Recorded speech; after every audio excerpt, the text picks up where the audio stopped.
The last lesson was all about testing whether a function was continuous at a point. And today we'll use that understanding to talk about whether a function is differentiable at a point. Okay, so we need to just add a little bit to our notes here. And the first thing I want you to sort of make note of is the fact that a function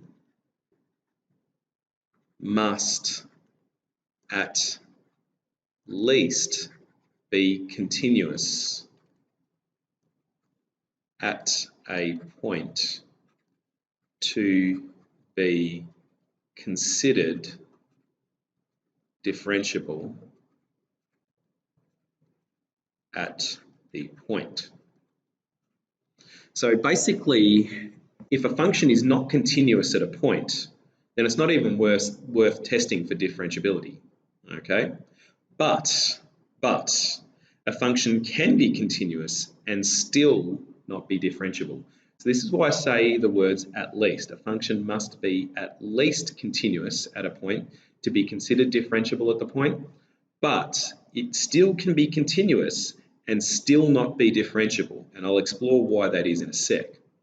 So a function is only differentiable at a point if the limit of the derivative exists at that point. Go into this in further detail in a bit. So here's our hybrid function, y equals x for the values of x larger than or equal to 0, and y equals negative x for x less than 0. There's the function. That actually is a specialist maths function there called the absolute value or mod function. We don't need to know that, but that's what those bars mean. It means that only take the positive value. But methods, girls, let's just worry about that notation there. That's all we need to know. So let's explore the difference between continuous at a point and differentiable at a point. So is the function continuous? Let's test it. So we'll go f of 0, because that's the point in contention. Okay, is x is equal to 0, because it's continuous everywhere else. So f of 0 equals 0 when I pop it into there. Therefore, we're going to say that f of x is defined at x equals 0. So that's a good sign for continuity. Let's test the limit of the function from the left-hand side. So as I swing in from the left, I note that the y values approach 0. Let's test the limit from the right-hand side. So as I swing in from the right, it approaches 0. The f of 0 value is the same as the limit from both the left and the right at x is equal to 0 for the function. So we can conclude that the function is continuous at x equals 0. All right, so that's a good sign. That means that it's worth pursuing a test for differentiability because the function is continuous at that point. I mean, if you can't see it visually, obviously, then that's a way to test for continuity. Okay, so now let's test whether the function is differentiable. So what we're going to do that is to test the limit of the derivative from the left and right. Now, the way to do this is to first consider what the derivative function will look like. So our gradient for all the values of x larger than or equal to 0, well, larger than 0 at least, is going to be 1. Okay, so let's pop that in. And for the values less than, the derivative of negative x is simply negative 1. Let's graph that now. I know I haven't got the domain, but let's graph it. So for all the values of x larger than 1, or larger than 0, the gradient is 1. For all the values of x less than 0, my gradient is negative 1. Now, do you notice something about this? I'm going to write something down here to show you. The limit as x approaches 0 from the left-hand side now of the derivative is equal to. So let's go with the derivative function because this is what this is the graph of. And note that as I approach from the left-hand side, f dash x is equal to negative 1. It gets closer and closer and closer to negative 1. The limit as x approaches 0 from the right the derivative function, not the original function, the derivative function is equal to 1. Now notice that these are not the same. So what is the derivative at x is equal to 0 going to be? What are we going to say the derivative is? Is it going to be 1 or is it going to be negative 1? Well, I don't know. I don't know what the derivative actually is going to be. And when I don't know, that's a sign for you to say, well, let's just not say that the derivative is true at that point. So what we're going to say is, I'm going to open circle this and open circle this and say that I don't know what the derivative is at x is equal to 0. I know what it is for all the values of x larger than 0 or less than 0, but at the point itself, I'm not sure. So we can summarize this with our domain of the derivative function and say that it's 1 for all the values of x larger than 0, and it's negative 1 for all the values of x less than 0. But at 0 itself, don't know what the derivative is, so it's not defined.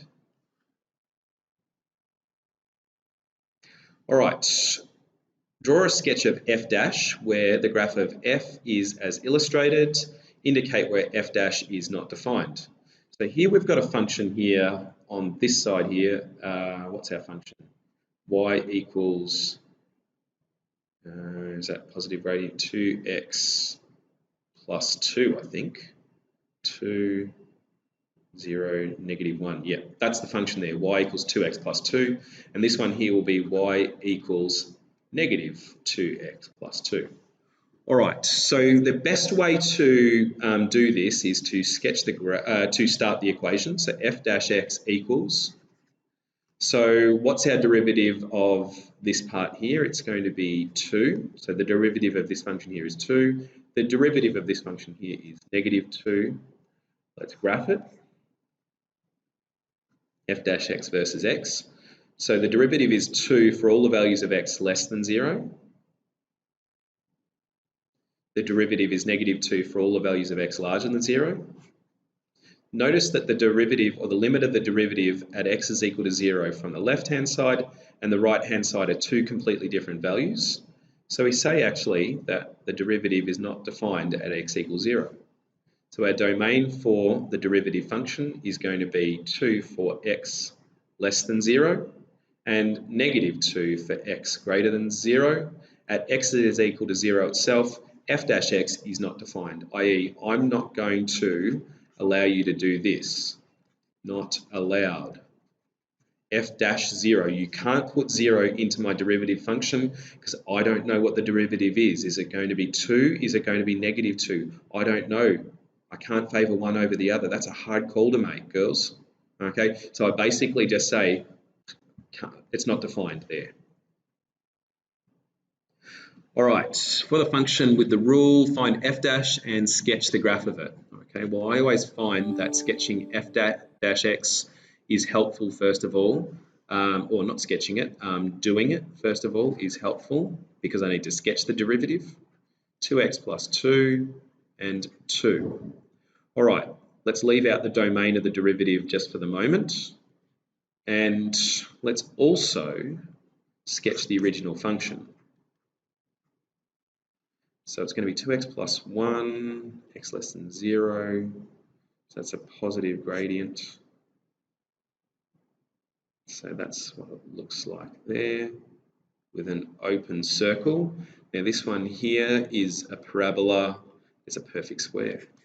X, 1, 1, x plus 1 all squared, which will have a turning point at negative 1.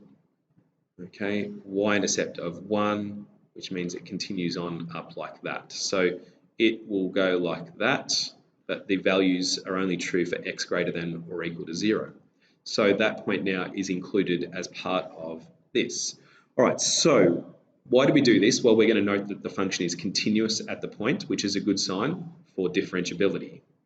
All right, so let's get or consider the graph of f dash x vx. Now, the gradient is 2 for all the values of x less than 0, so let's pop that in. And let's sketch this one here. So when x is equal to 0, it's going to be 0, 2. So it's going to be linear with a positive gradient y-intercept of 2 from this point on. All right, now notice something about the derivative function at x is equal to 0. The limit as I approach from the left and the limit as I approach from the right are both 2. I'm going to do this formally. The limit as x approaches 0 from the left of the derivative gets closer and closer to 2. The limit as x approaches 0 from the right of the derivative is also 2 at that point.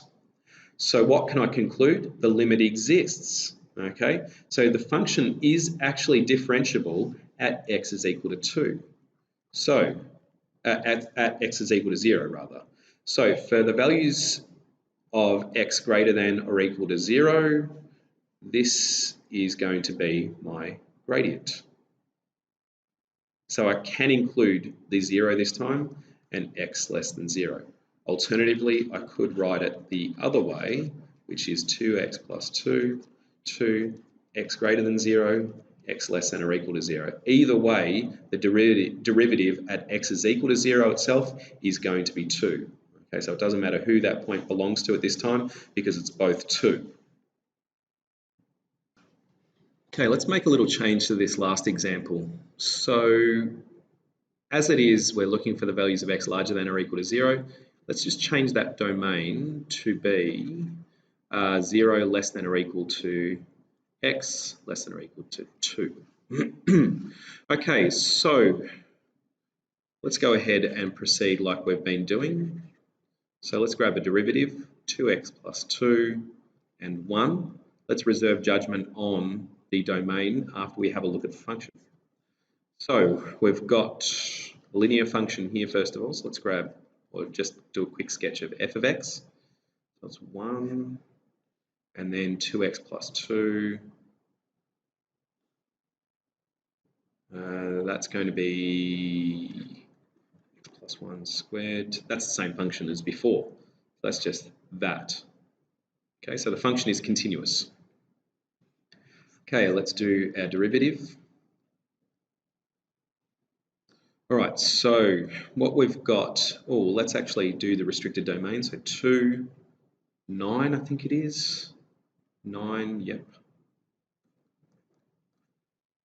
Okay, so let's go with a gradient of 1 for all the values of x less than 0. So let's draw that in. 2x plus 2 for all the values of x more than 0. So it's going to look like that. So positive gradient or a positive linear gradient. And where's it going to terminate? It'll stop giving derivatives at 2 because the function is not defined after that. Right, so let's put our domains in. So this is a gradient of 1 for all the values of x less than 0 and a gradient of 2x plus 2 for the values of x between 0 less than x.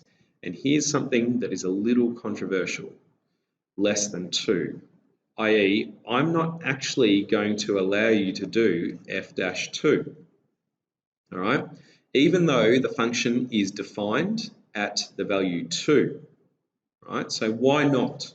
Well, again, let's think about this in terms of differentiability at a point. When we're considering differentiability at a point, we go and test the limit. That out, made a little mistake there. We test the limit of, as x approaches 2 from the left, the derivative function. What's it going to be? It's going to be the gradient there. So 2 2's are 4 is equal to 6. Let's test the limit of the derivative from the right. So as I swing in from the right, I notice that the function actually doesn't produce derivatives there. So it's not defined. So for a derivative to be defined at an endpoint or at a point, what has to happen is the derivative has to be the same from the left and the right. And because it doesn't exist on the right-hand side, we're going to say that f-2 is not defined. And that's why we don't include that. Moral of the story, basically at endpoints of functions, so if you've got a restricted domain function, the derivative won't be defined at an endpoint. If this was an endpoint or this was an endpoint, the derivative wouldn't be defined here. So I would open circle that to say that f-2 does not exist. I'm not going to give you a derivative at that point. I'll give you derivatives all the way up to, but not including it. That's an often misunderstood thing, and it was something that was an issue on the Year 12 SAC this particular year. All right, so your work today will be to go through exercise 17G, do all of the questions, there's not many, and then commence on the Chapter 17 review.